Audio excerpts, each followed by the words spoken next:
Hi, and welcome to this very special episode of New God Sunday School. I'm Tom Scioli, author of Jack Kirby, The Epic Life of the King of Comics. I Am Stan, a graphic biography of the legendary Stan Lee, and Jack Kirby's Star Warriors, The Adventures of Adam Star and the Solar Legion from Image Comics. Saturday, I'll be signing copies of all three of these books at Phantom of the Attic Comics Oakland in Pittsburgh. I hope to see you there. The reason I say this is a special episode of New God Sunday School is you're looking at Mr. Miracle number 18, which is the final comic of Jack Kirby's whole New God saga, at least for 11 more years. This was from 1974 to 1985 with the release of Hunger Dogs. This was the last word of Jack Kirby's New God saga. And if this were the ending, it's not a bad ending. So let's take a look.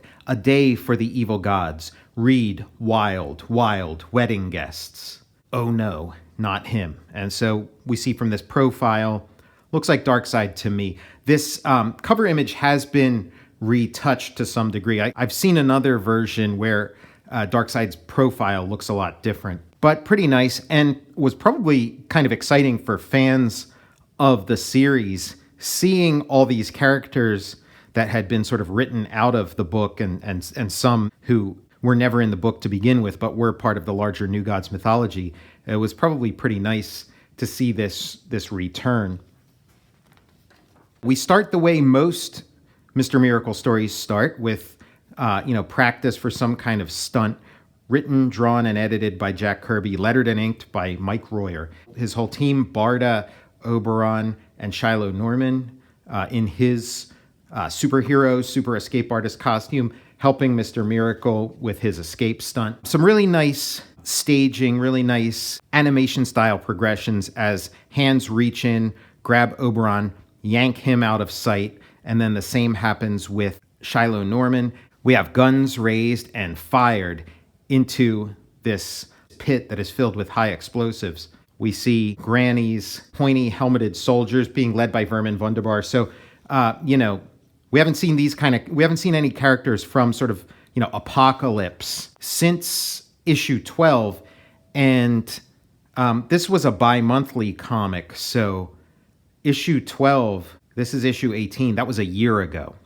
So we get some great lettering here, great title lettering, Wild, Wild Wedding Guests.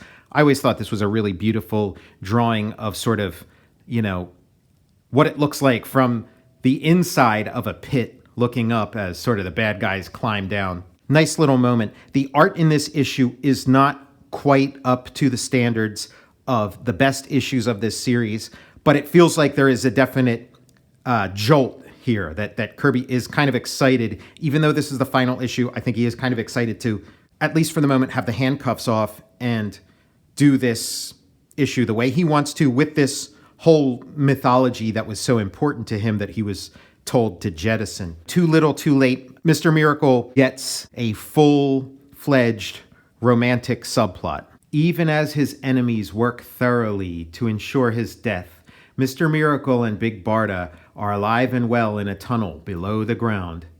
I had less than a second to hollow out this escape tunnel with my boot lasers.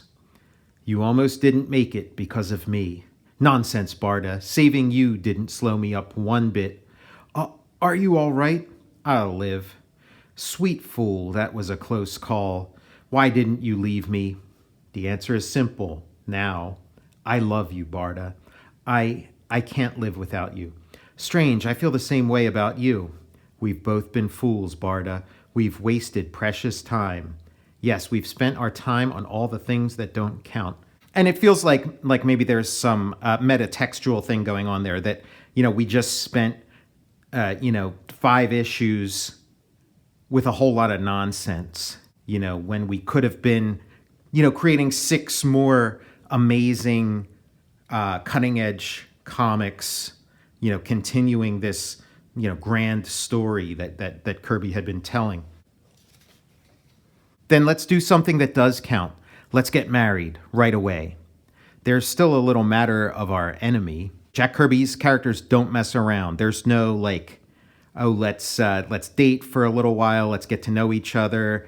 It's I love you, let's get married, which I imagine his courtship of Roz was not that different from this.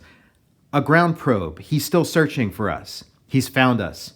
The probe is super sensitive. It can pick up a heartbeat, but I'll send up something louder. And just to clarify some of the comments for the previous issue where I was talking about how for Jack Kirby, like romance didn't seem to be a very important element to him in his work, after leaving Marvel. Like I wasn't saying that, oh yeah, Jack Kirby wasn't interested in romance. Obviously, he did romance comics. He did, and I think Jack Kirby understood that romance is an important element in romance comics, obviously.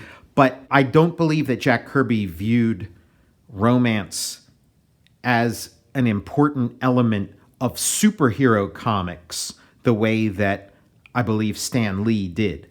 I think to Kirby, as you can see from these issues of Mr. Miracle, up until this one, he just didn't view that as an essential ingredient in superhero comics. That's not to say that he wasn't the one that, possibly suggested the inclusion of romance stories into his superhero comics when he collaborated with Stan Lee. It's not to say that, but it just seems that by this point in his life, he didn't view it as essential. Jeet here mentioned Eve Donner in New Gods, but I mean, that's like some sort of pious, Middle Ages, courtly love, night of infinite resignation kind of romance. A far cry from, what was sort of standard in the Marvel comics. And, the stuff that Stan Lee did with Jack Kirby and then the stuff he did without Jack Kirby, it was a vital element. It was, just about every issue, for good or ill. It's just that, it just didn't seem like a priority for Jack at this point. So your mileage may vary, but I don't think that's in dispute. A sonic probe is sent down into the pit. Mr. Miracle sees it, knows it's a very delicate, sensitive instrument, and yells right into it. Sonic warfare, blowing the eardrums out of Vermin Wunderbar. And now Mr. Miracle and Barda are out of the pit. Fists are flying. Vermin Wunderbar pulls out his gun, fires, but Mr. Miracle's nowhere to be found. But when Mr. Miracle disappears, look behind you. And he's right behind him, gives him a kick in the ass. And now somebody else appears. Granny Goodness. The cameos and the return appearances are coming fast and furious. You could almost maybe interpret this comic as like a dream sequence. It's all happening so fast and almost in sort of this Jungian, open space that's, this vista that stretches on infinitely, that this is maybe a dream sequence or some kind of hallucination, like something out of Miracle Man rather than Mr. Miracle. That he's dreaming all this, seeing, this is your life, seeing all the characters from his life all sort of showing up at the same time. And now he's getting hit with that gravity ray that he got hit with when he escaped from Apokolips and, really nicely causing a sort of crater in the earth. And the person who fired it on him was Kanto, the master assassin. A day for the evil gods. So everybody's, coming back and they're sort of doing their shtick. So Kanto's shtick was that he's sort of this honorable opponent. He's a villain. He does his job, but he despises cruelty. I agreed to help you trap him, Granny, but I didn't promise to take part in torture. Kanto the lily-livered is more like it. Bah! Granny's got him at her mercy. Vermin Wunderbar wants the honor of doing him in, but Granny has bigger plans. She's set up as sort of psychological torture. She's attached the three most beloved people in Mr. Miracle's life to this sort of explosive torture wheel of fortune. Mr. Miracle joins them. Granny takes off his hood, revealing his circuits, which they're still not referring to as Mother Box. So I guess Mother Box is dead. Mr. Miracle's just using circuitry, and now those circuits melt before our eyes. And the person who did it is Dr. Bedlam, who shows up. And again, it's fast and furious. We're getting these sort of abbreviated introductions. And of course, we already know these characters, so their introductions should be sort of accelerated. So instead of getting like a full page of his gradual transformation, we get, 2 transformation panels in one panel, and then the transformation is complete. It's Dr. Bedlam. Just like a lot of issues and just like issue 1, Mr. Miracle gets sent into space on an explosive rocket. To his death, Granny's laughing and gloating, but now, suddenly, chaos breaks loose among the evildoers. What? Stop him. He attacks without mercy. Who dares spoil this moment of triumph? We can't hold him. He fights like a parademon. So, I mean, that's a pretty nice panel there. Echoing, some of the panels we saw in New Gods #1. Your soldier boys are going down like 10 pins, Granny. Their weapons are useless. Incredible. Such ferocity has no equal, even on Apokolips. There's only one who is driven by such violence, Orion of New Genesis. The crowd cheers as Orion makes his big return, looking better than ever. Straight out of the pages of New Gods, stay where you are or feel the wrath of Orion. So yeah, he's there to kick some ass. Some people in the letters columns had been asking for a Orion Mr. Miracle team up, so we finally, get a little bit of that, just as the series is winding to a close. And I gotta say, if issues 13 through 17 were as good as this, and if Kirby were allowed to, keep his story going and maybe have a home for Orion and Light Ray, maybe it would have lasted beyond 18 issues. Who knows? But now Light Ray's there. We of New Genesis defy Apokolips. This beam of light heralds the coming of another who share this defiance. We got Orion, we got Light Ray, and now the whole crew's there. We got Metron, we got Highfather, and we see that they, in this little craft, rescued Mr. Miracle and his family. Here in a gathering of our enemies, the source has decreed that a wedding take place. So it must be. More than that, Oberon. Shiloh and you must leave. Scott, Barda, I have the feeling that this is really goodbye. Goodbye is merely a word, mortal. Light Ray is right, Oberon. Our paths part here, but they may merge again. Let's just say that we shared an exciting experience. I'll buy that. I'll miss you, old friend. In the face of peril, I'll always remember that you cared. By daring death, you taught me the value of life. Scott, this is pretty sad because it really is the end. These characters will not be reunited ever again in a Jack Kirby comic.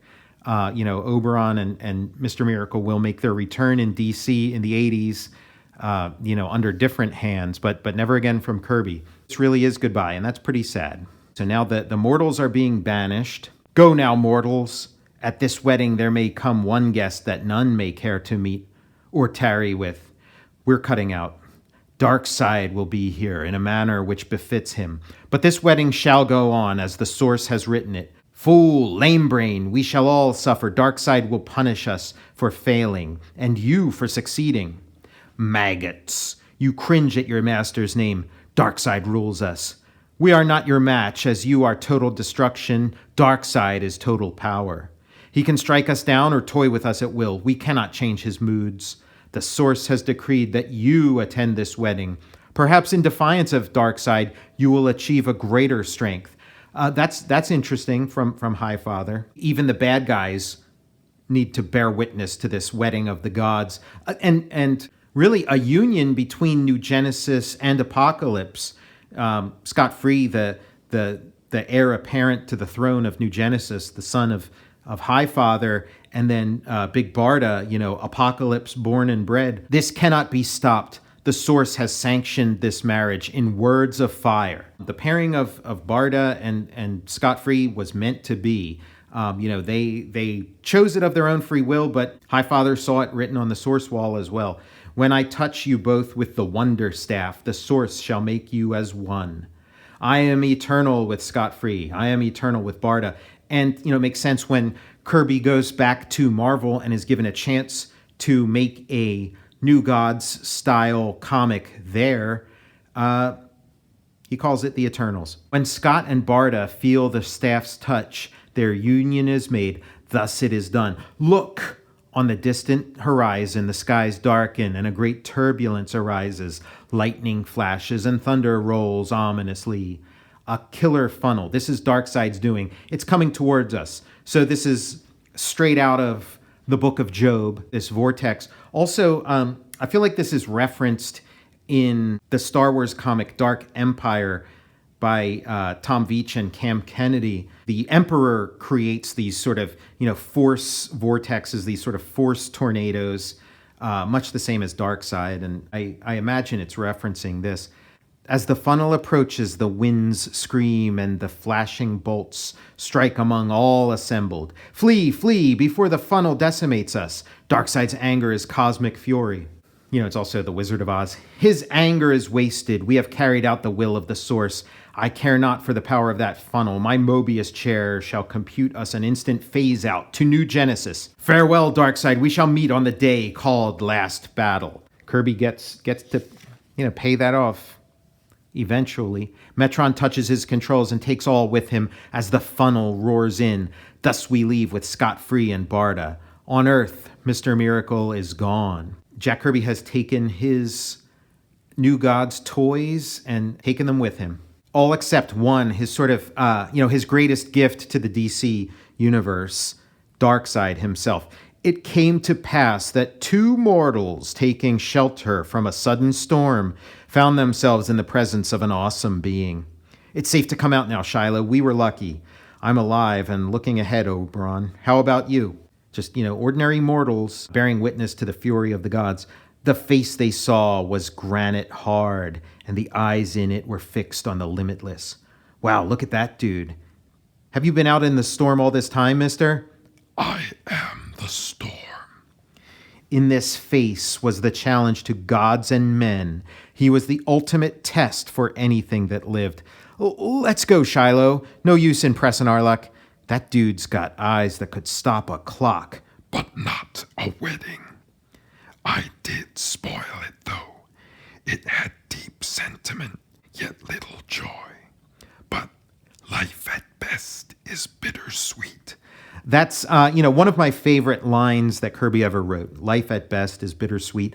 I've quoted it quite often, and it always gets a good reaction. A nice capper for the New Gods experiment and for, a career in comics. And then Darkseid, I've said it before, Darkseid is at his scariest when he's laughing. Yow! Go, Shiloh, go. The end. So a little bit of a comic ending, a funny ending, in these last panels. The Mr. Miracle series will not be continued. Its new and thrilling successor will soon be on sale. Look for it. Thank you, Jack Kirby. This is, for all intents and purposes, the end of the whole, New Gods trilogy until 1985, 11 years later. And as endings go, it's not bad. It's not bad at all. It's a happy ending. It ends with a wedding, but a bittersweet. The wedding. They didn't get to go into full party mode. They kind of did what they had to do, almost like a wartime wedding. Do your thing, and then it's off to war. But yeah, to end with a wedding makes it sort of a classic structure, a classic storytelling structure, and Shakespearean comedies would end with a wedding. And this is a comic, with all its sort of storm and drang and tragedy. You could classify, Jack Kirby's, superhero works as comedies. All's well that ends well. And yeah, Darkseid is defeated not in direct combat, but by escape and exclusion, by sort of ignoring him, walking away from him, leaving him out of the fun, which when Jack Kirby does make his sort of proper ending to this series 11 years later, handles it in a similar manner. I really like it. It's a really nice way for the series, the Mr. Miracle series, to go out, and for the series as a whole. And him marrying Big Barda, it's like, great. And that's how we tend to think of these characters. We think of them as this sort of, happy couple. And it's funny that it's only in the final issue that really happens. I sort of knew about those characters a little bit prior to reading like the actual Jack Kirby issue. So I assumed it was a much more gradual process of getting there. I didn't know that it wasn't until the final issue. Although the sort of living arrangement that they have at the end of Mr. Miracle number 4 of Scott, Barda, and Oberon kind of living together, without a word, it's kind of makes it seem like there really is something going on there. Just because they just don't talk about it. I'm sure there were a lot of rumors in the neighborhood. So yeah, that's that. And this was a really fun episode, a really fun issue of the comic. And I can't wait until next episode. I can't wait till you see the comic that we're going to be talking about next time. I'm Tom Scioli, author of Jack Kirby, The Epic Life of the King of Comics. I Am Stan, a graphic biography of the legendary Stan Lee. And Jack Kirby's Star Warrior, starring Adam Starr and the Solar Legion. And next Saturday, September 23rd, I'll be appearing at Phantom of the Attic Comics Oakland in Pittsburgh, and I'll be signing copies of all 3 of these books. I hope to see you there. In any event, I'll see you next time for New God Sunday School.